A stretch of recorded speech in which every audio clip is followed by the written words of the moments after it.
If an angel comes in here and says, wait a minute, you can't get to heaven by trusting Christ and Christ alone and having the imputation of his merit.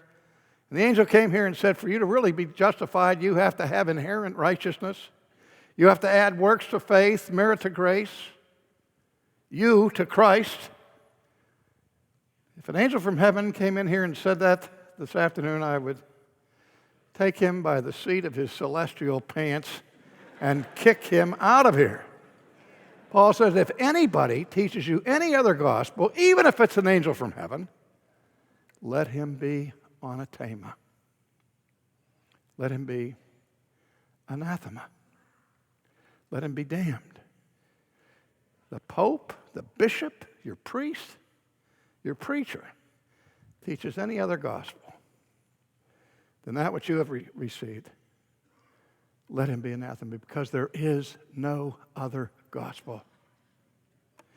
And I'm interested because I can remember when I was involved in this debate back at the time of ECT and was losing friends faster than I could shake a stick at them. And people saying you're dividing the church and all that same kind of thing they said to John MacArthur. And I was alone one night and I went into church and I opened up this passage, Galatians. And I had always stopped at verse 9.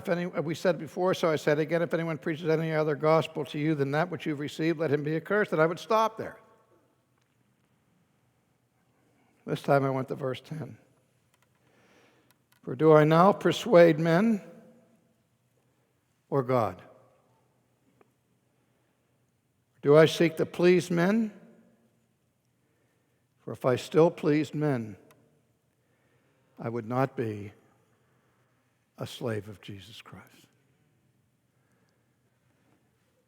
Here is where, when the gospel is at stake, as Luther said in his great hymn, A Mighty Fortress, in the last verse, let good and kindred go. This mortal life also. If we have to let go of our family, let go of our friends, let go of our church, let go of our lives, so be it. Otherwise, we seek to please men rather than to please God. And God has saved us with a gospel that is really a magnificent gospel, a marvelous gospel. And if I trade that in or negotiate it and say to people who affirm the Council of Trent, this other gospel, that I have a unity of faith in the gospel with them, what have I done? I'll give up my relationship to any leader in Christendom over this doctrine. I'll split my family over this doctrine, split the church over this doctrine. This is the gospel. If the Lord marks iniquity, who shall stand? Well, guess what? He does mark iniquity. And blessed is the man to whom the Lord does not impute sin.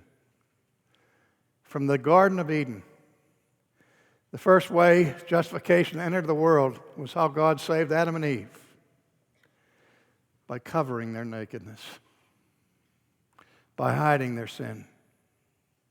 The whole system of atonement in the Old Testament, when the blood came into the Holy of Holies and was sprinkled on the mercy seat, it was to cover the sin of the people.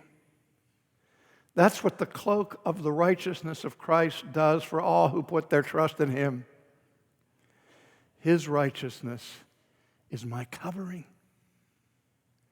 And that's how I can stand before a holy God.